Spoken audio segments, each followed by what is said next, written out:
Hi, my name is Elton Hall, and I'm here at Texas Ed Optical in Austin, Texas. Here on behalf of Expert Village, and I'm going to show you how to care for your contact lenses.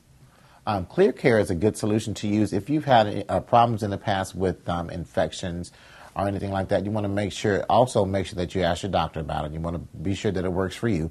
But it cleans the contact lens a little bit better. It's a disinfectant solution. Make sure that it has to be in there for 6 hours, and it's going to foam and fizz just like that. You want to place this by the sink if you can. Make sure that it runs in the sink. If not, you can put it on a paper towel or so like that, but I would put it by the sink and let it do its little thing, and it's going to come up, and it's going to bubble right out of the top right there, so be careful with it. Make sure that you do not put this directly in the eye because it'll burn like crazy. And it has a little red tip there and little signs to explain what's going on with the solution and everything.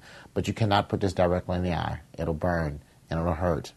And if you do happen to do that, you want to make sure that you rinse your eye out thoroughly with water.